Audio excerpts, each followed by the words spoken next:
Our lecture is cyber law, right? cyber law. Okay. Wait a minute. I'll share PPT to all of you. So what we have seen yesterday in cyber law.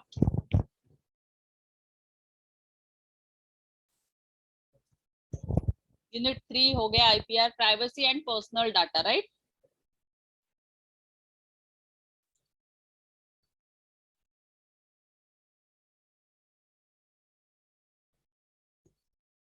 How we maintain privacy to our data, right? Anyone, please elaborate what we have seen yesterday.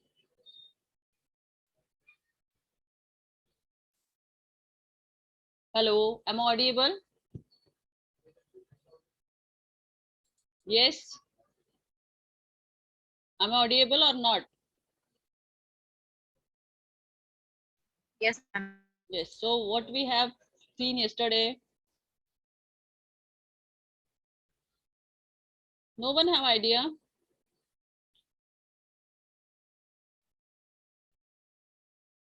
Hello, कुछ तो सीखा होगा कल, कुछ तो याद होगा कल क्या सीखा था।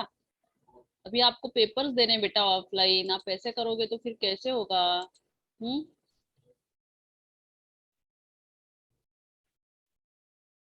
क्या सीखा था हमने कल, क्या देखा था, जस्ट रिमाइंड करिए, कुछ तो याद करिए। कुछ भी याद नहीं है।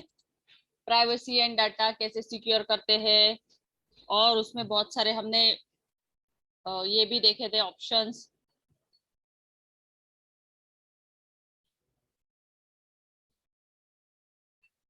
देखे थे कि नहीं देखे थे? याद करो, थोड़ा सा पुश करो माइंड को। ऐसे नहीं, एकदम ब्लैंक नहीं होना है लेक्चर में। You should know what we have learn yesterday that day. और अभी तक हमने यूनिट 1 यूनिट 2 में क्या सीखा था, ये सारी चीजें पता होनी चाहिए ना आपको।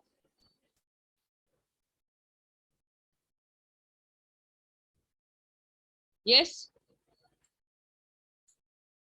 पता होनी चाहिए कि नहीं? बोलो, कुछ तो बोलो, क्या देखा था हमने। Privacy, big data, then technology क्या है, प्राइवेसी के लॉस क्या है, रूल्स क्या है, राइट? उसके केसेस क्या है वो देखे थे। फिर अगर वो उसे, अगर हमारे डाटा को सेव करना है या कहीं और कोई हमसे स्टील कर लेता है तो उसके लिए क्या एक्शंस लेनी चाहिए, वो सब देखा था कि नहीं। डाटा कलेक्शंस क्या होता है, मैंने कल आपको एसआईपी का एग्जाम्पल भी दिया था कि कहाँ कहाँ कैसे कैसे वो सॉफ्टवेयर से चेक की जाती है, उसकी वेबसाइट्स क्या है, an number of things we have seen, right? Yes और नो? Yes, ma'am. बराबर है ना, हमने देखा था ना ये सारी चीजें। हाँ मैम. यस। सो अभी हम देखेंगे लास्ट यूनिट आपका एक्चुअल साइबर लॉ, क्योंकि आपका तो वो इसमें भी स्किल डेवलपमेंट कोर्स होता है ना, एक्स्ट्रा क्रेडिट है ना, उसमें भी आता है ना ये साइबर लॉ, जो आपने लास्ट टाइम दिया था, शायद से दिया था ना। Yes, ma'am. यस। तो उसी के रिगार्डिंग हम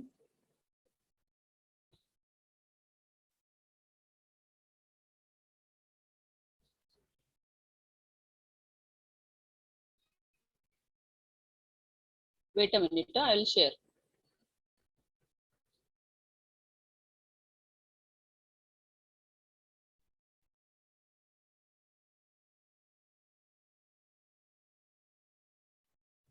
जनरल है सब, तो हम देखेंगे अभी।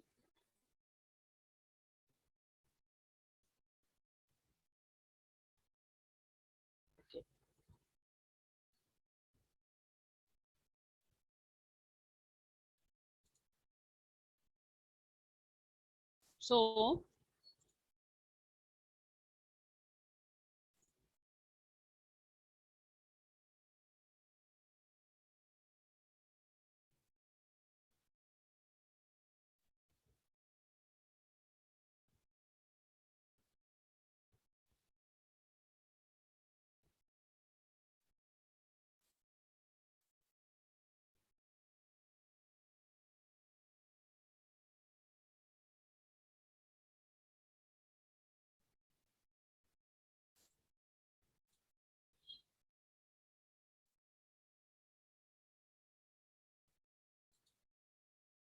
सो जनरल में हम देखेंगे कि what is cyber law actually, ठीक है। एज पर आपके जो सिलेबस में दिया है कि उसका कंसेप्ट क्या है, उसके लीगल इश्यूज क्या है, देन मॉडल क्या है उसका, इलेक्ट्रॉनिक सिग्नेचर्स क्या है, ये हम ऑलरेडी अलग अलग पार्ट में देख चुके हैं, ठीक है। देन आज हम देखेंगे कि इंटरनेशनल पर्सपेक्टिव से साइबर लॉज का क्या कंसेप्ट है, ईडीआई जिसे बोलते हैं, ठीक है, उसका क्या कंसेप्ट है। देन अदर कंट्रीज में साइबर लॉज को कैसे यूज किया जाता है, उसका क्रिप्टोग्राफी लॉज क्या है, साइबर लॉ मेजर कंट्रीज मतलब कितनी कंट्रीज है जहाँ पे यूज होता है, ठीक है, और साइबर क्राइम कैसे कैसे हैंडल करते हैं। So that is the last unit we have seen today, where we are, wait a minute.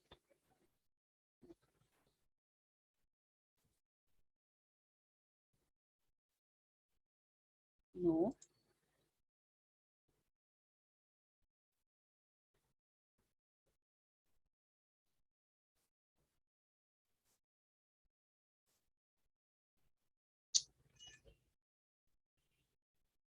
Yes. Have you seen this PPT? Yes or no? Have you seen this screen? Yes, ma'am. Yeah. Okay. So, what is cyber law? So, cyber law is the law actually governing cyberspace, right? So cyberspace is a very wide term and includes, nowadays we all are secured because a number of awareness we know about, and in that pandemic we learn a lot of things, especially transactions, cybers and all, that time some kind of, because of the pandemic, a number of people are sending some fake news regarding cyber and all. So cyber department think regarding that in on your WhatsApp, है ना, बहुत सारे लोग थे जो fake news issues कर रहे थे, यहाँ इतना हो गया उतना हो गया, तो वो सारी चीजों को स्टॉप करने के लिए साइबर डिपार्टमेंट ने वो इनिशिएटिव लिया कि yes will handle the case. So उन्होंने तुरंत एक मैसेज पुट यही बनाया और सब लोगों को वो स्प्रेड कर दिया कि if you send any kind of fake message to anyone, will caught you and sent to the jail and they will take action against you, and n number of people मैंने देखा, मतलब खुद ऐसा हुआ कि जो लोग ऐसे मैसेज सेंड कर रहे थे फ्रॉड मैसेज, तो मतलब साइबर वालों को पता चल जाता था बिकॉज व्हाट्सएप से वो लोग सारी फ्रीक्वेंसी वहां पे उन्होंने पूरा वैसा स्टाफ बैठा के रखा था, तो वो लोग पूरा चेक कर रहे थे कि कौन कैसा कर रहा है, और तुरंत विदिन 5 to 10 मिनट उसके घर जाके उसे कैच करते थे और उसे what ever the fine penalty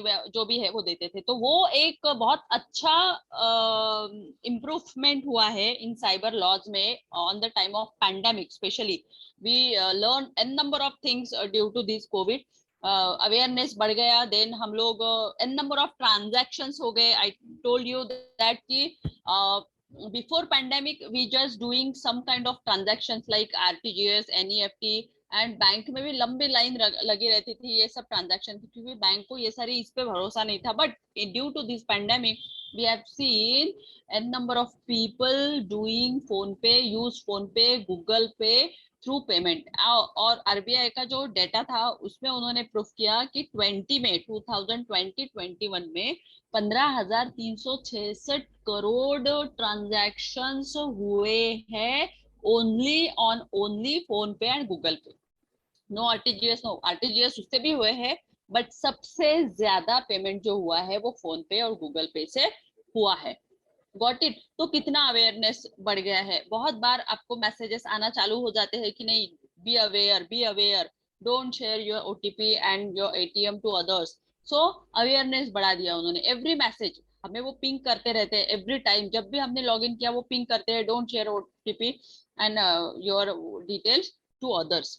so the awareness बढ़ने की वजह से लोगों में कॉन्फिडेंस बढ़ गया, एंड कॉन्फिडेंस की वजह से, ट्रस्ट फैक्टर स्ट्रांग होने की वजह से एन नंबर ऑफ थिंग्स हमने घर बैठे, एन नंबर ऑफ कोर्सेज किए, घर बैठे हमने बहुत सारा शॉपिंग किया, बहुत सारा परचेस किया। Why? Because of the cyber security. अगर साइबर सिक्योरिटी नहीं होता था, आपके फोन में वायरस आ गया रहता था, हैक हो गया रहता था, तो आप ये सारी चीजें नहीं कर पाते थे। बीच में आया था एक ट्रोजन करके वायरस आया था, वो बहुत स्प्रेड हुआ था, लेकिन उस पे भी उनका कंट्रोल होता है। साइबर सिक्योरिटी में जितने भी पीपल होते हैं जो वर्क कर रहे थे, जैसे ही उनको स्प्रेड होता है या उन्हें पता लग जाता है कि एनी इस काइंड का वायरस आ गया है, वो पहले ही मैसेज दे देते हैं। आपके फेसबुक में भी वो मैसेज डाल देते हैं कि ऐसा ऐसा लोग आपके साथ कर रहे हैं, जस्ट लॉक योर प्रोफाइल। तो लोग जिनको ट्रस्ट कर रहे हैं वो लॉक कर देते हैं, और जिन्हें नहीं है वो हैक हो जाते हैं। वैसे ही व्हाट्सएप पे भी आपको मैसेज आना चालू हो जाते हैं कि अगर इस टाइप के नंबर से आपको कॉल आता है या फोन आता है, don't keep it, right? So believe it. तो क्या हो गया कि an number of people trust करने लगे, और ट्रस्टिंग की वजह से within the 2 years only this pandemic क्या हुआ है, एन नंबर ऑफ चेंजेस। सारी चीजें अभी डिजिटली हो गई है, और सभी चीजों पे साइबर का क्या है, वॉच है। Cyber crime branch, cyber branch watch each and every transaction. They now they verify your all documents also, क्योंकि अभी सारी चीजें आपको डिजिटली मिलना चालू हो गई है ना। आपका वैलिडिटी, आपका इनकम, आपका caste certificate, an number of things, सारी चीजें आपको अभी घर बैठे मिल रही है। बट वहां पे सिक्योरिटी बढ़ गई है, उन लोगों का काम बढ़ गया है, क्योंकि उनको हर चीज को वेरीफाई करना पड़ रहा है। Got it? So an number of things are there, but the trust factor is more होने की वजह से उसमें क्या हो रहा है, सिक्योरिटी होने की वजह से हम ट्रस्ट कर रहे हैं और स्मूथली वर्किंग हो रहा है। बट बिफोर दैट पैंडेमिक ऐसा नहीं था। इतनी सारी साइबर केसेस होती थी, फोन हैक हो जाता था, और यहाँ का पैसा वहां, वहां का पैसा वहां हो जाता था। अब उन्होंने भी वहां पे सिक्योरिटी लगा दी है कि ऐसा अगर ट्रांजैक्शन किसी के साथ होता है, किसी के साथ फ्रॉड होता है, तो विद इन 24 hours बैंक को उन्होंने बता दिया कि कोई भी ऐसा ट्रांजैक्शन 24 hours तक क्लियर नहीं होना चाहिए। उनके हाथ में राइट रहते हैं, अगर वो गलती से चला गया तो विद इन 24 hours में आपका फंड रिफंड आ जाता है। और अभी देखिए सिक्योरिटी और भी अच्छी बढ़ गई है। पहले आप जब एटीएम में जाते थे, पैसा विड्रॉ करते थे, तो आपको तुरंत मैसेज नहीं आता था, टाइम लगता था। अभी इंस्टेंट, इधर आपने एटीएम से पैसा निकाला, उधर आपको मैसेज, इधर आपने फोन पे किया, इधर आपको मैसेज। मतलब कितनी सिक्योरिटी बढ़ गई है, कितनी अच्छी चीज आ गई है। तो उसका हमें क्या लेना चाहिए, एडवांटेज लेना चाहिए। So now the cyber law is the law governing cyberspace. Cyberspace is a very wide term and includes computers, networks, software, data storage device such as hard disks, USB disks, the internet, website, emails, and even electronic device such as cell phones, ATM machines, etc.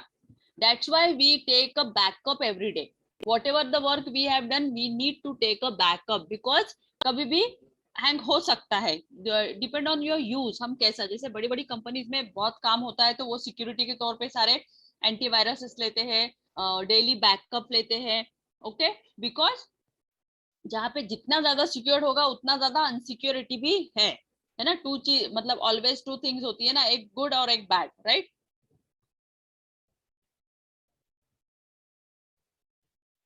या सो next it is cyber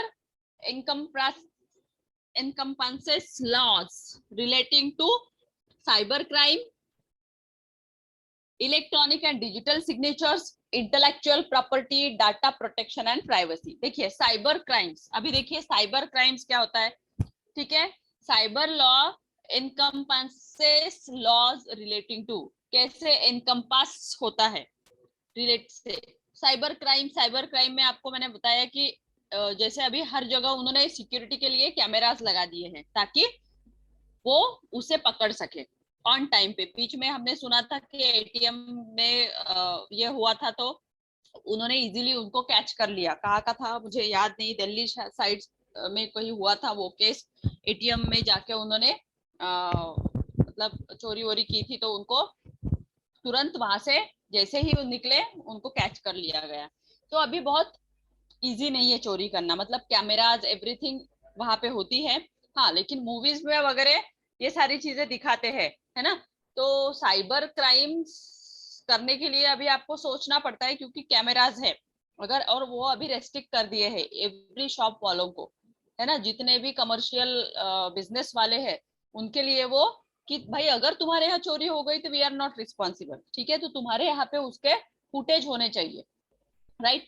now cyber crime में आपका जैसे अभी ये transactions हो गया, क्या बोलते हैं उसको, जैसे इधर से उधर एक अकाउंट से दूसरा अकाउंट में पैसे जाना, है ना, क्राइम ही है वो कि। और ये जो क्राइम्स है ये कोई भी कर सकता है, इसके लिए कुछ ये नहीं लगता। अगर आपका डिटेल सामने वाले को पता चल गया तो उनके पास बहुत सारी चीजें होती है जो ये सारे क्राइम करते हैं। जैसे अभी मार्केट में एन नंबर ऑफ शॉप्स आ गए हैं ना, शॉपिंग, ऑनलाइन शॉपिंग में भी ऐसे ऐसे लोग हैं जो कुछ दिखाते हैं और कुछ सेल करते हैं और पैसे ले लेते हैं और हमें प्रोडक्ट ही नहीं देते। ऐसे भी बहुत सारे हैं, तो हमें उसका वेबसाइट, उसका सारा अकाउंट है कि नहीं, ये सारी चीजें हमें चेक करना चाहिए। हमें ऐसे ही किसी पे ट्रस्ट नहीं करना चाहिए। अगर ट्रस्ट करना है तो उन चीजों पे ट्रस्ट करो जो ब्रांड है। और यही पुलिस डिपार्टमेंट वाले भी हमें बहुत बार ये सारी चीजें अवेयरनेस के लिए बताते रहते हैं। उनके भी यहाँ से फोन आते हैं या फिर उनके मैसेजेस आते रहते हैं। फेसबुक पे अवेयरनेस का मैसेज आता है, सोशली ट्विटर पे मैसेज आते रहते हैं कि ये चीज यहाँ हो गई है, अपने यहाँ नहीं होनी चाहिए, तो हमें क्या सिक्योरिटी या क्या which kind of care we have taken. So ऐसे सारी चीजें उसमें होती है। Now electronic and digital signatures, इसमें कैसे क्राइम हो सकता है। जैसे अगर आपका सर्टिफिकेट है, मैं बताती हूँ कैसे होता है। जैसे आपका सर्टिफिकेट आपको इश्यू हुआ, ठीक है, अभी मान लीजिए कि मुझे उसका डुप्लीकेट बनाना है। क्या करना है, मुझे उसका डुप्लीकेट बनाना है, सिर्फ मुझे नाम चेंज करना है, तो वो सर्टिफिकेट में। तो एन नंबर ऑफ ऐसे सॉफ्टवेयर, मतलब जो फेक सॉफ्टवेयर अवेलेबल है जहाँ पे वो मैं सर्टिफिकेट को डाउनलोड करके ये कर सकती हूँ, लेकिन वो पहचान में आता है। और कुछ कुछ तो सॉफ्टवेयर ऐसे है कि उसमें आपको पहचानने में भी नहीं आता है, ठीक है। तो जो डिजिटल सिग्नेचर्स होती है उसके लिए अभी उन्होंने सिक्योरिटी क्या कर दी है कि फॉर्म दिया है एक।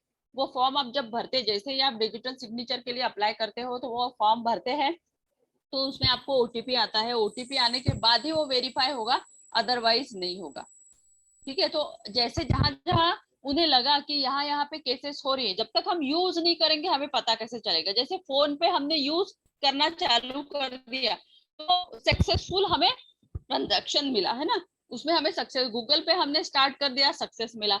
मैप हम लोग ड्राइव करते वक्त लगाते हैं तो हम सक्सेस हो जाते हैं यहाँ से वहां पहुंचने में। तो जब तक यूज नहीं करेंगे चीज को हमें पता कैसे चलेगा। Got it. So that is a major thing कि should use and then give the feedback if government want ki, if government feel like that कि yes whatever the feedback given by people public, yeah we need to, मतलब हम आजकल तो हमें ये सब सारी चीजों की आदत हो गई है ना, फीडबैक देने की, नहीं अच्छा था, बैड था, गुड था, वंडरफुल था, ब्यूटीफुल था, व्हाटएवर।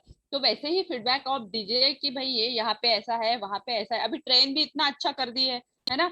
तो फीडबैक देने से पब्लिक की प्रॉपर्टी है भाई, पब्लिक को अगर उसका फीडबैक देंगे, पब्लिक को रहना है तो definitely they will correct it. तो साइबर में भी जब लोग यूज करने लगे तो उनको लगा कि नहीं यहाँ पे अनसिक्योर्ड है, हमारा डाटा अनसिक्योर्ड है, हमारे जितनी भी इंफॉर्मेशन है वो अनसिक्योर्ड है, तो उसके लिए उन्होंने वहां पे भी वर्किंग करना चालू कर दिया है। तो इलेक्ट्रॉनिकली अभी जो भी आप करते हो, जो अभी आप देखिए जैसे पहले कैसे उसमें सिग्नेचर होके आता था, है ना।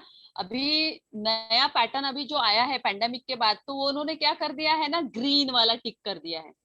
अगर आपका सर्टिफिकेट ग्रीन टिक के साथ आता है दैट इज वैलिड, उसमें लिखा रहता है वैलिड। देखिए आप, पहले सिग्नेचर्स था, अभी उन्होंने वो निकाल के ग्रीन राइट कर दिया है। अगर और उसको भी ग्रीन राइट को भी उसको सॉफ्टवेयर में ही आप मतलब डाउनलोड करना होता है, तभी वो होगा, आप कहीं पे भी उसे ओपन नहीं कर सकते, राइट। तो ये एक अच्छा इंप्रूवमेंट उन्होंने किया है कि ताकि कोई भी किसी का सिग्नेचर कॉपी ना करे और वहां पे वो चेंजेस का नाम ही नहीं आता है। तो ग्रीन टिक मतलब वो ऑथराइज है, साइन तो वहां पे भी आपको देना है, बट जब तक वो ग्रीन सिग्नल नहीं आएगा आपका डॉक्यूमेंट वैलिड नहीं रहेगा। That is the electronic and digital signature. Got it. Now intellectual property, IPR में बहुत ही ज्यादा अभी भी बहुत ज्यादा क्या हो रहा है, फ्रॉड हो रहा है। मतलब जैसे किसी का डाटा लेना और उस पे अपना नाम लिखना, है ना। इंटेलेक्चुअल प्रॉपर्टी मतलब अगर मैंने कुछ बनाया है, कुछ पेपर लिखा है, कुछ जर्नल में पब्लिश किया है और किसी ने सेम एज दिया है, सिर्फ कंटेंट चेंज करके, ठीक है। तो इसमें भी अभी है, लेकिन उसमें भी अभी उन्होंने सॉफ्टवेयर बना लिए हैं, नंबर ऑफ प्लेगरिज्म सॉफ्टवेयर। जैसे मैंने आपको बताया कि आपका SIP उन्होंने उसमें डाला, उनको पता चल गया है कि कितने आपने किसका डाटा लिया है विदाउट कंसेंट। आप रीड कर सकते हो, आप स्टडी कर सकते हो। जैसे कल ही हमने देखा था कि प्राइवेसी एंड सिक्योरिटी डाटा में अगर आपका डाटा सेफ नहीं है, आपको लग रहा है, तो आप लॉक कर दो, राइट। आप उसका IPR ले लो, तो वो जो डाटा है उसमें देखिए आप बहुत सारे नोट्स वगैरह देखते होंगे, तो उसमें वो नाम आ जाता है और आप कितना भी करो वो निकलता नहीं है। क्यों? क्योंकि वो कॉपीराइट होता है, राइट। बहुत सारे ऐसे नोट्स होते हैं जिनमें उनके नाम लिखे हुए होते हैं, बहुत सारे ऐसे पब्लिकेशंस होते हैं जिनपे उनका पब्लिकेशन का लोगो जो होता है ना, वो ऑलरेडी आता है, ठीक है। तो अभी एक किसका था, कोई तो भी एक लड़का था जो आपका आप ही के बैच का था, जिसने SIP सबमिट किया था, तो उसने वो पेपर यूज किया था। हा? तो वो पेपर पे सब उसका, या तो उसका SIP रिजेक्ट कर दिया, no, on the same time उसे फिर से वो करा के लाना पड़ा, क्योंकि ऐसे मतलब कॉलेज में वो अप्लीकेबल नहीं है, ठीक है। अगर आपको खुद का करना है, क्योंकि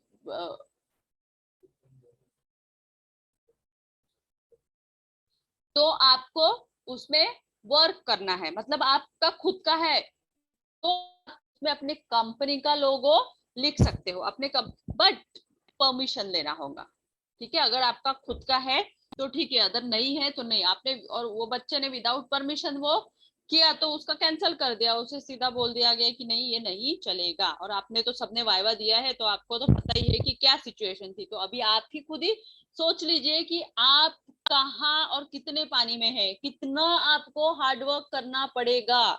गॉट इट? कुछ भी लेने से नहीं। कंपनी में ऐसे ही काम करेंगे आप तो क्या होगा आपका, बताइए मुझे। ऐसे काम करेंगे कंपनी में?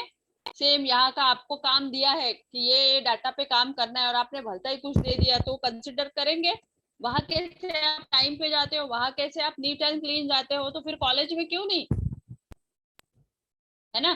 So electronic and digital signatures में भी वो अभी उन्होंने सिक्योरिटी कर दिया है कि ग्रीन टिक। इंटेलेक्चुअल प्रॉपर्टी में अभी भी हो रहा है, बट दे इम्प्रूव, है ना। उन्होंने बहुत सारे जितने भी जर्नल्स थे क्लोन में डाल दिए हैं कि नहीं। इन्होंने पिछले 5 साल से 6 साल से स्कॉपस में भी जो भी थे, मतलब बहुत सारे हैं, UGC केयर लिस्ट में थे, स्कॉपस में थे, ABDC में थे, जो जर्नल वर्क नहीं कर रहे थे, या फिर जिन्होंने डबल डबल पब्लिश किया, या जो फिर कुछ भी डाटा पब्लिश कर रहे थे उनके जर्नल में, तो वो जर्नल उन्होंने टोटली क्लोज कर दिए। और अभी सिर्फ उन्होंने वही जर्नल रखे हैं जो क्वालिटी ऑफ वर्क करते हैं, जिसमें क्वालिटी ऑफ रिसर्च होता है और क्वालिटी ऑफ पेपर होता है। Now data protection and privacy. Data protection and privacy में भी उन्होंने n नंबर ऑफ सॉफ्टवेयर्स दिए हुए हैं, और उसमें भी उन्होंने सिक्योरिटी दी है कि अगर आपको आपका जैसे कॉर्पोरेट्स में और इंडस्ट्रीज में उनका डाटा सिक्योर करने के लिए उन्होंने सिक्योरिटी वो सारी मशीन्स और वो सारा सॉफ्टवेयर उसमें डाला हुआ है कि ताकि उनको जैसे कोई भी अगर जैसे जैसे हाँ, जैसे कॉर्पोरेट में मैं अगर कंपनी के इसमें काम कर रही हूँ, तो वो सारी साइट्स को हैक करके रख देंगे। मुझे सिर्फ कंपनी और कंपनी का डाटा और की वेबसाइट कोई भी देख सकती हूँ मैं अदर। तो ऐसे उन्होंने रेस्ट्रिक्शंस बोलिए या फिर अपने खुद के डाटा को प्रोटेक्ट करने के लिए ये सारी चीजें की है ना। लास्ट टाइम मैंने बोला था कि आप में से कभी कोई क्वेश्चन नहीं पूछता है कि मैम हमारे नंबर ऑटोमेटिक इधर उधर कैसे चले जाते हैं, है ना। तो राइट है, वो लोग ले ही लेते हैं, क्योंकि जैसे हमारे कॉलेज का है तो कहीं ना कहीं आपका आ जाता है। तो वो उनको जैसे आपका फेसबुक में आप सारी डिटेल्स होती है, भले ही वो हाइड हो, तो कोई ना कोई उसे हैक करके वो सारी चीजें निकाल ही लेता है। वो भी तो कैमरा, इसमें भी कैमरा है, आप क्या कर रहे हो क्या नहीं वो देख रहे हैं, है ना। तो एक बार उन्हें पता चल गया, वो नोट आ गया, नोट कर लिया, तो मशीन लैंग्वेज है, जैसे मैंने बोला ना आपको कि आप किसमें काम कर रहे हो, आपके लैपटॉप पे, आईपैड पे, मोबाइल पे, तो जो भी आप टाइप कर रहे हो मशीन को तो पता है कि आप क्या लिख रहे हो। हिस्ट्री में तो पता चल ही जाता है आपने क्या टाइप किया है ना। तो वो तुरंत दिखा देता है। मैंने आपको कल बोला ना, एक लेटर लिखिए आप, है ना, आपने लेटर लिख लिया एज इट इज, और लेटर लिख के उसको सेव करके उसको डिलीट कर दीजिए, ठीक है। फिर सेम लेटर जो आप कहीं तो भी सेव करके रखिए, और सेम लेटर को आपने अगर कोई न्यूज हो कुछ हो अगर आपकी ओन लैंग्वेज में है तो वो ग्रीन मार्क दिखाएगा सॉफ्टवेयर में डालेंगे तो। और अगर आपने कहीं और से जैसे न्यूज़पेपर या किसी आर्टिकल का डाटा आपने लिखा है तो वो आपको प्लेगरिज्म में दिखाएगा, पूरा रेड दिखाएगा कि, और वो बोलेगा 100% प्लेगरिज्म, 80% प्लेगरिज्म, और वो दिखा देगा कहाँ कहाँ से लिया है। यहाँ से इतना, लोकमत से इतना, इकोनॉमिक टाइम से इतना लिया है, टाइम्स ऑफ इंडिया से इतना लिया है, हिंदू में से इतना, एवरीथिंग, ठीक है। सो बी केयरफुल, आगे चल के भी आपको बहुत काम करना है, और तो ये सारी चीजें मत होने। नीड फॉर साइबर लॉ, ठीक है। So why need for cyber law, it's a tackling cyber crimes, है ना। जितने भी क्राइम्स हो रहे हैं मशीन कोड की वजह से, कोड लैंग्वेज बताता है ना, तो कोड लैंग्वेज में अगर आपको बनाना है, करियर बनाना है, तो आप एक साइबर लॉ का कोर्स आता है यूनिवर्सिटी में, वो अगर आप कर लेते हैं तो आप भी अपना करियर इसमें बना सकते हो। लेकिन बहुत और जिनका बीसीए वगैरह है ना, तो वो लोग भी कर सकते हैं, क्योंकि कोड लैंग्वेज जिसको अच्छे से आती है तो वो इजीली वो क्राइम को पकड़ सकते हैं। हमने नंबर ऑफ मूवीज वगैरह दी होंगी, है ना, जैसे हैक करना आना या फिर उसका पासवर्ड पता करना, ये सब साइबर वालों के पास सिक्योरिटी और राइट्स होते हैं। आपका नंबर एक बार रजिस्टर्ड है, वो उनको पता चल गया है, तो वो नंबर के जरिए आपकी पूरी प्रोफाइल, आपका पूरा हिस्ट्री वो बता सकते हैं। Got it? So tackling why required cyber law? So tackling cyber crimes, intellectual property rights and copyrights and protection act, ठीक है। सो मतलब इंटेलेक्चुअल प्रॉपर्टी को प्रोटेक्ट करने के लिए साइबर लॉ की जरूरत है, rights and copyrights protection act के लिए भी साइबर लॉ की जरूरत है। सो cyber space is an intangible, मतलब वो दिखता नहीं है कहाँ से कहाँ गया, है ना, but intangible dimension that is impossible to govern and regulate using conventional law. सही है, आपको पता भी नहीं चलता है कि वो कहाँ से कहाँ गया है, इंस्टेंट नहीं पता चलता। सो cyber space has a complete disrespect for jurisdictional boundaries, है ना। आपको लगता है बट आपका डाटा कौन देख रहा है, यहाँ से कौन आपको चेक कर रहा है, आप फोन पे बात कर रहे हो किसी से, आपको नहीं पता है, आपको लगता है आप और सामने वाला दो ही बात कर रहे हो, but no, someone is there, they know how you talking, whom with talking, everything, right, everything, सब पता चलता है। एक छोटा सा केस बताऊंगी मैं आपको इसके रिगार्डिंग। कोर्ट में जैसे पेंडेमिक के टाइम में हुआ था ये केस, कि एक बंदे ने जो डाटा रहता है ना, जैसे अलाउ नहीं रहता है ना कंपनी का डाटा यहाँ से वहां शेयर, आपको एथिक्स होते हैं, आपको राइट्स नहीं होते यहाँ का डाटा वहां शेयर करना। तो वो एक बंदा था, मैं नाम नहीं बताऊंगी, तो वो बंदे ने क्या किया कि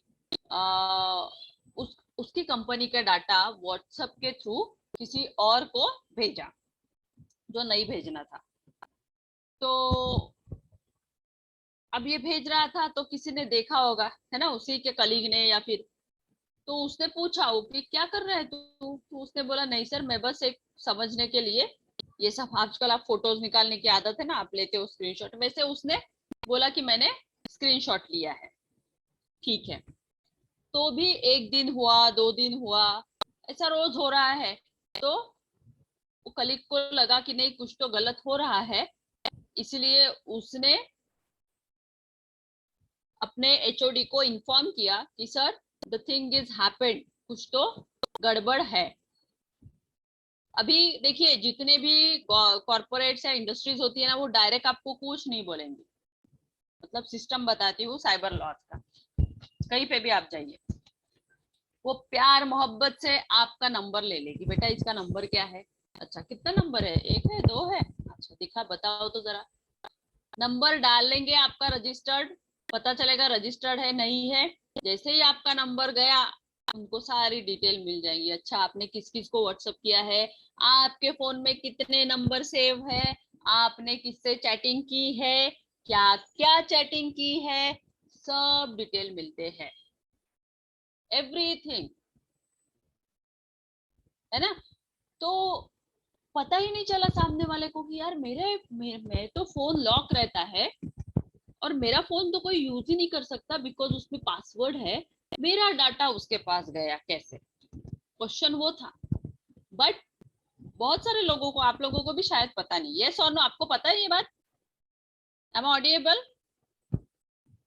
यस मैम। यस पता है, चलो अच्छी बात है, पता है। तो ये चीजें होती है, आप ऐसा समझते हैं कि किसी को भी नहीं, बट नहीं, आपका नंबर एक बार किसी को दे दिया, मतलब स्पेशली डिपा साइबर वालों को, या वैसे किसी को भी राइट नहीं होते हैं, वो उन्होंने क्या किया, साइबर वालों को नंबर दिया और उन कंप्लेंट किया कि ये पर्सन ऐसा ऐसा इलीगल, तो किसके पास मेरा इंफॉर्मेशन जा रहा है, एक्चुअली गोल्ड का शॉप था वो, तो उन्होंने वो तुरंत उनको निकाल के दिया और वो पकड़ में आ गया। तो वो यही कर रहा था कि उसने ये ऐसा किया, तो उसने बहुत सारी इंफॉर्मेशन होती है जो प्राइवेसी होती है, जो नहीं हम लोग शेयर करते हैं, तो वो सारी इंफॉर्मेशन सामने वाले को दे दी थी, जो उसने परमिशन से नहीं दी थी, बिना परमिशन से उसने ये काम किया था, राइट। तो तुरंत उसके सामने उसने कुछ नहीं, उसने बोला कहाँ से है, देख मेरे पास प्रूफ है। तो ऐसे प्रूफ अगर आपको भी, जैसे कोर्ट में अगर कुछ देना है, आपके पास प्रूफ नहीं है और आपको लगता है कि नहीं यार मेरे पास तो कुछ प्रूफ नहीं, यहाँ उसने चैटिंग किया था मेरे साथ, हाँ, या उसने मुझे ऐसा किया था वैसा किया था, तो यस, वहां पे अगर आप दे देते हो तो सारी डिटेल्स आपको, कौन से डेट में क्या हुआ है सब मिल जाता है, सब एवरीथिंग, सब वॉच हो रहा है। सो बी अवेयर अबाउट इट, किसी को कुछ लिखने से पहले सोचिए, बात करते वक्त सोचिए किससे क्या बात हो रही है, जहाँ पे जरूरी है वहां पे ही आप उसका रिकॉर्डिंग और ये सब कर सकते हैं। इसलिए अभी आप, हम लोग बहुत सारी जगह पे जाते हैं ना, तो वहां पे वीडियोस वगैरह वो नहीं करने देते या फोटोज वगैरह नहीं करने देते, क्योंकि उसका प्राइवेसी, उसका ये खत्म हो जाता है ना। सो बहुत सारी चीजें रेस्ट्रिक्टेड होती है, बट ऐसी अगर चीजें इलीगल हो रही हो और उसे अगर प्रूफ करना है, तो अभी एविडेंस मिलना बहुत इजी हो गया है, मतलब साइबर के थ्रू आप उस चीज को प्रूफ कर सकते हो अगर समथिंग हैपेंड, कुछ हो गया तो, got it. so that is the thing, so cyber space has incomplete disrespect of jurisdictional boundaries. A person in India could break into a bank electronic vault hosted on computer USA and transfer millions of rupees to a bank in Switzerland all within a minute. Yes, this is true. Absolutely right. All he would need a laptop, computer and a cell phone. True है, सही है कि नहीं? Within a second में हम कहीं पे भी पैसा भेज सकते हैं. Why? Because of the security. क्योंकि सिक्योरिटी है, पहले सिक्योरिटी नहीं थी, इसलिए हम लोग ट्रांजैक्शंस करने में डरते थे। अभी सिक्योरिटी आ गई है, हमें ट्रस्ट हो गया है कि नहीं, इट इज लीगल, सो हम बिंदास्त कर रहे हैं। नाउ साइबर स्पेस, जो साइबर स्पेस है इंडिया का, वो सारी चीजों को कंट्रोल कर रहा है। तो cyber space handle gigantic traffic volume every second. Yes, होता ही होगा यार, चाइना और यहाँ पे मैंने एग्जाम्पल दिया था कि आपको पता, वो यूक्रेन का जो वॉर हो रहा है, वहां पे आपने देखे कितने सारे स्टूडेंट्स का करियर लॉस हो गया ना, इतने सारे बच्चे वहां पे पढ़ने के लिए गए थे, आप सोचिए इतना पैसा उन्होंने इन्वेस्ट किया होगा, लेकिन अभी अगर वो वॉर की वजह से उनका एजुकेशन नहीं हो रहा है या उनको वो सारा मिल नहीं रहा है, तो उनके लिए कितनी बड़ी बात है ना वो, कि उनके एजुकेशन पे एक क्वेश्चन, क्या करेंगे, कहाँ जाएंगे, हमारा करियर क्या होगा, 2 इयर्स 3 इयर्स कब तक चलेगा पता नहीं, वो तो ये हो गया, राइट। तो वहां पे जो लोग जिन्होंने इन्वेस्ट किया होगा पैसा, उन लोग को भी, अरे हमारा पैसा तो यहाँ पे सिक्योर्ड नहीं है, यहाँ पे इतने लोग जा रहे हैं वॉर में, तो अगर एक साथ सब लोग पैसा निकालेंगे तो ट्रैफिक तो जैम होगा ही ना साइबर स्पेस में। जैसे हम कंप्यूटर्स में भी अगर n number of file open करेंगे तो वो तो हैंग हो जाता है ना, ओपन करते करते उसको टाइम लगता है, हर एक को ओपन करता है, बट एट अ टाइम हम इतनी सारी कमांड इतनी बार एंटर प्रेस कर लेते हैं कि वो हैंग हो जाता है।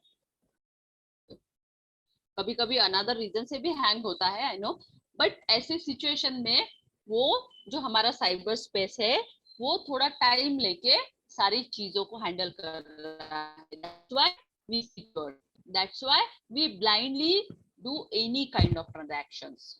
So billions of emails are crisscrossing the globe. Even as we read, these millions of websites are being accessed every minute, and billions of dollars are electronically transferred around the world by banks every day. है ना, इतना मतलब security हो गई। अभी हमारा phone mobile सब secured है अगर हम लिमिट में यूज कर रहे हैं, है ना। तो लिमिटेशंस में अगर है तो नो प्रॉब्लम, और अगर बहुत कुछ ये हो तो हैंग होगा, हैक होगा, आपको उसको फॉर्मेट करना होगा, है ना। So fourth point is cyber space is absolutely open to participation by all, right. So a 10-year-old in Bhutan can have live chat session with an 8-year-old in Bali. Bhutan कहाँ और बाली, without any regard for the distance or the anonymity between them. कोई भी ये नहीं था, वो easily एक मतलब with each other they will chat. Right? So now the comparison between 10 countries. अभी यहाँ पे कंट्रीज के हिसाब से उन्होंने कंपेयर किया है कि 40% अदर जो कंट्रीज है उसमें हो रहा है, 39% जो है वो यूएसए में यूज हो रहा है साइबर, राइट। फ्रांस में 2% है, देन जर्मनी में, जापान में 2% है, ठीक है, ऑस्ट्रेलिया में है 2%, देन पाकिस्तान में 2% है, टीआर पता नहीं क्या है, इंडिया में 3% है, यूके में 5% है। तो यहाँ पे उन्होंने रेशो दिया हुआ है कहाँ कितना यूज हो रहा है, गॉट इट। तो this is the comparison of cyber laws in India. Cyber laws in India ये तो हमने देखा कि 2000 में आया था आईटी एक्ट के थ्रू आया था, इंफॉर्मेशन टेक्नोलॉजी एक्ट के थ्रू आया था cyber law. Then internet in India, internet का कैसा था, नेटवर्किंग कैसा, और अभी हमने ये पैंडेमिक में तो बहुत ही यूज किया नेटवर्क बिना किसी हेजिटेशंस के, है ना।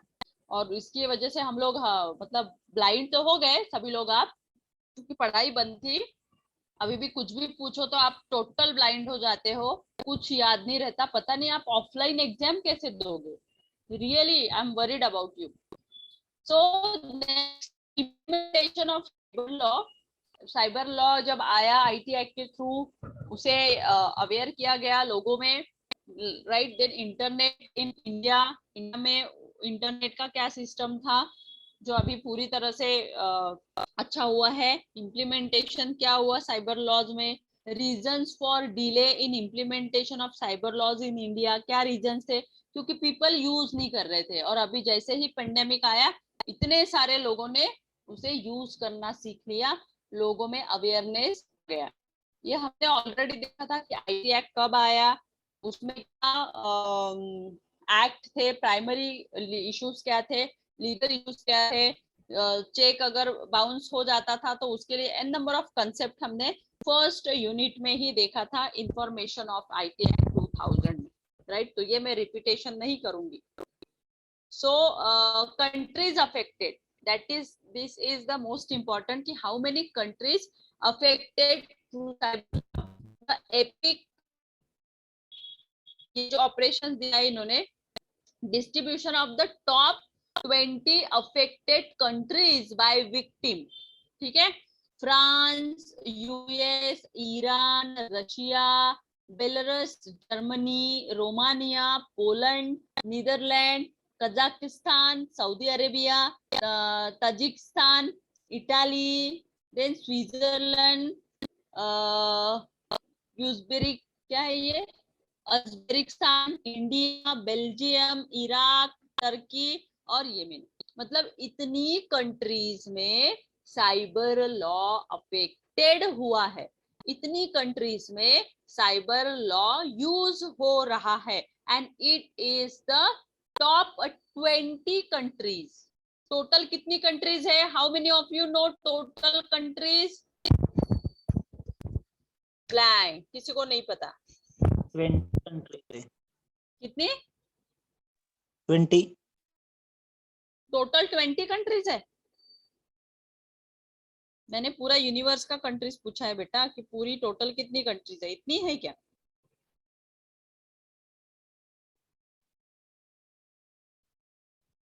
यस,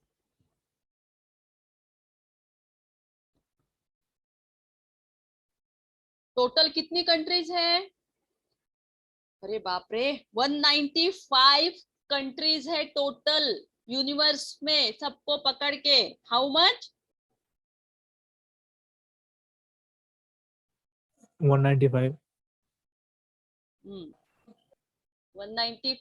195 में से ओनली 20 टॉप कंट्रीज है जहां पे साइबर यूज होता है। मतलब अदर वन कितना, 75 कि 65 कंट्रीज में यूज नहीं हो रहा है। ठीक है, अभी एटलीस्ट आप इतना तो याद कर लो, इतना पता है how much countries in globe. Now cyber crimes, what it is? Cyber crimes against person, है ना। साइबर क्राइम जो है वो डिफरेंट डिफरेंट है। मतलब पर्सन के साथ अगर हो जाता है तो we are personally filed FIR regarding this, and whatever the happened we sort it. So cyber crime against person, cyber crime against property and cyber crime against government, right? So ऐसे 3 sections है वहां पे। Space पे सारे लोग बैठे हैं और हर एक को एक एक डिपार्टमेंट दिया है। व्हाट्सएप में अगर 50 लोग काम कर रहे हैं तो भाई तुमको उन्होंने ऐसे उनका यह है जैसे जोन वाइज, है ना।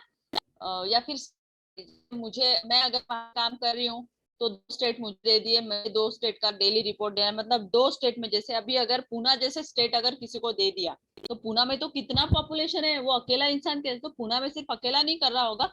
अब पूना में इतने सारे हैं तो 5 उसको 5 उसको ऐसा डिवाइड करके उन्होंने दिया है। वो पूरा कंट्रोल रख रहा है, पूरा फोकस कर रहा है उस पे, आप पे।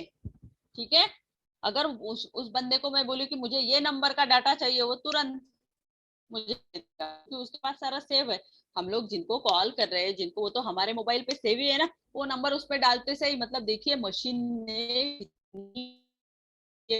हाँ, एक मशीन का यूज करके वो हमारी पूरी हिस्ट्री जनरेट कर देती है। सो बी अवेयर। इसलिए फोन ज्यादा यूज मत करो, दिमाग यूज करो।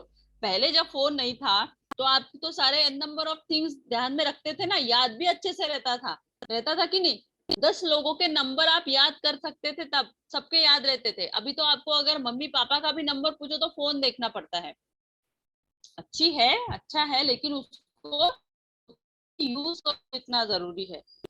सो cyber crime against property, property में भी बहुत सारे लोचे आने लगे।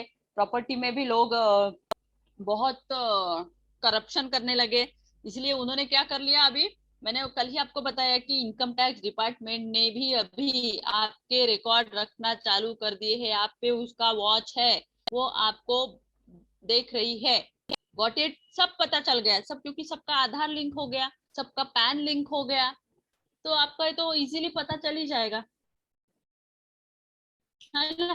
तो प्रॉपर्टी के केस में भी बहुत सारे फ्रॉड हो रहे थे, इसलिए उन्होंने जिनकी भी मतलब लैंड है या प्रॉपर्टी है उसे टोटली नंबर के साथ में मतलब डिवाइड कर दिया। और उसमें आपने अगर आप अभी अभी भी आज की डेट में भी आप अपना सब नंबर डालते हो तो आपको पता चल जाता है आपकी प्रॉपर्टी कहाँ है, कितने स्क्वायर फीट की है, क्या है, लीगल है, इलीगल है, एन नंबर ऑफ थिंग्स। उसका पूरा 7-12 जो भी है एवरीथिंग आपको मिल जाता है। चाहे वो लैंड से रिलेटेड हो, इंडस्ट्री से रिलेटेड लैंड हो, कमर्शियल हो, प्राइवेट हो, एवरीथिंग वो आपको देख रहा है। आपकी प्रॉपर्टी का टैक्स इतना है, आपने कब भरा है, कब नहीं भरा है, कितना भरना है।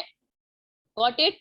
अगर प्रॉपर्टी का केस कोर्ट में चल रहा है तो आपको वहां पे प्रॉपर्टी के डिटेल देने की जरूरत नहीं है, वो आपका प्रॉपर्टी नंबर मांगेगा और उसके जरिए आपके पूरे प्रॉपर्टी की डिटेल निकालेगा।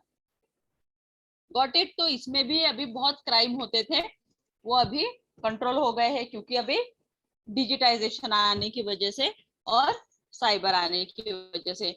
Now cyber crime against government.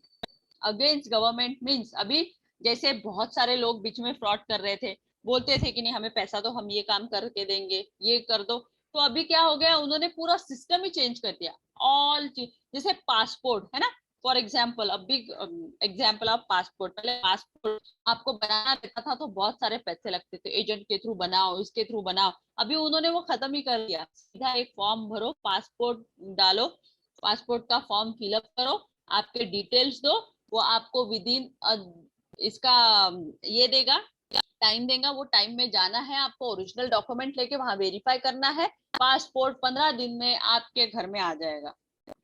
पूरा सिस्टम ही चेंज कर दिया उन्होंने। कितना अच्छा किया है, बट लोगों को उसके डूज नहीं दिखते ना, डोंट्स ज्यादा दिखते हैं।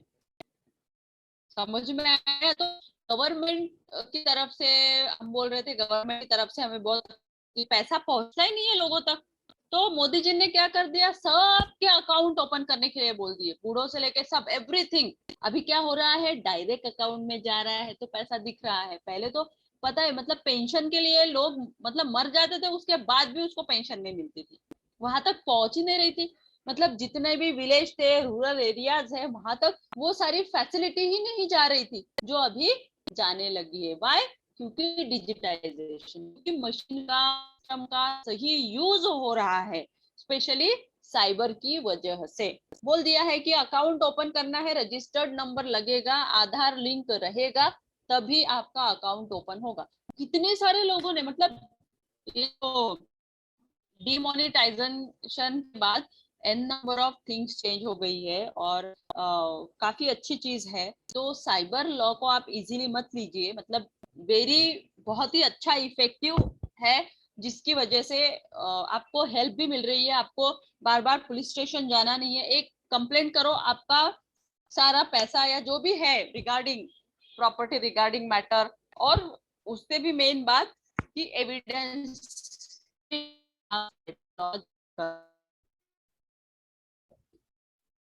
ठीक है। Anyone want to ask any questions? किसी को कोई डाउट है, किसी को कुछ पूछना है? Now cyber laws, cyber crime का एक केस है जो इलाहाबाद में हुआ था। As many as 19 for computer professional and hackers were arrested in UP on charges of cyber fraud in 2014। ये बहुत ही बड़ा केस था। In all, 1,223 people were arrested across the state under Cybercrime Act in 2018, which was more than 103.2% in comparison to 2003. A total of 602 people were arrested. The data of National Crime Record Bureau, ठीक है, and revealed that UP had 18.1% share of cases reported under cyber crime during 14, मतलब 2014 में इतनी सारी cases हुई थी जो अभी नहीं है। Moreover, majority of 898 cases lodged across the state under section 66A of IT Act were computer related offenses, right? किसी को अब्यूज करना, किसी को कुछ बोलना, ऐसे ऐसे बहुत सारे मैसेजेस आते थे, पता है आपको, डुप्लीकेट मैसेज कि आपको लॉटरी लग गई, आपका हो गया, an number of things, right? So ये सारी ऑफेंसेस उन्होंने क्लेम किए। Total of 1042 cases were lodged under section 66 to 66E। ये आप देखिए क्या है सेक्शन, ठीक है, इतना तो आप बाद में 2014 में एनसीआरबी के थ्रू इतनी सारी केसेस लॉन्च हुई थी।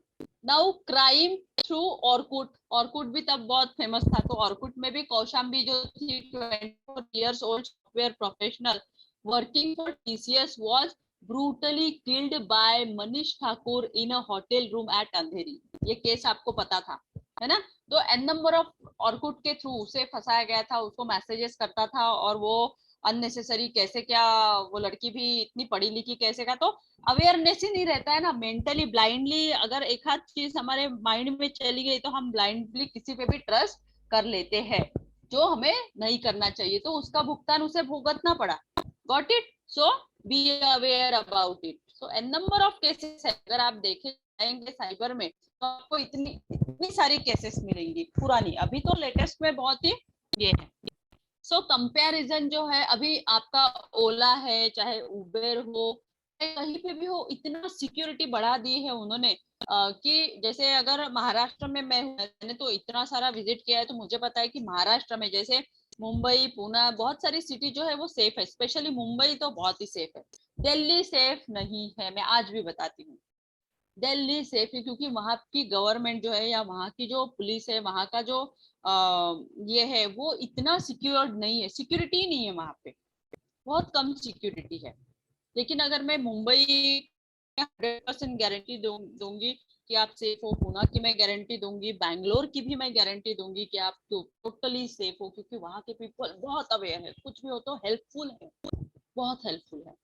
हाँ, ये बात अलग है कि बहुत सारे पीपल जो है वो किडनैप होते हैं और उनका रेशो भी किडनैप हो रहे हैं, तो वो क्यों हो रहे हैं? बिकॉज ऑफ, क्यों हो रहे हैं? क्योंकि उनको लालच दिया जाता है, या तो उनके मजबूरी का फायदा उठाया जाता है, या फिर कोई तो है जो उनको डिसगाइड कर रहा है, डिसगाइड करके। उतना तो नॉलेज हमें भी चाहिए कि आप अगर कहीं जा रहे हो तो अपने बच्चों को अकेले मत जाने दीजिए, उनका केयर करिए। हमारे पेरेंट्स भी बच्चों की कितनी केयर करते हैं, बार बार फोन करेंगे, लेकिन हम लोग उसे अलग वे से लेते हैं। लेकिन वो ये सारी चीजों को पढ़ते हैं, उनको पता है कि क्या हो रहा है, that's why they are taking too much. क्या ले रहे हैं वो? कॉन्शियस ले रहे हैं, हमारी केयर कर रहे हैं, लेकिन हम लोग, तो ये सारी केसेस है, हम कल पढ़ेंगे बिकॉज अभी आपका लेक्चर है, ठीक है? तो अगर किसी को कुछ पूछना है तो आप पूछ सकते हैं, otherwise will continue tomorrow. Okay?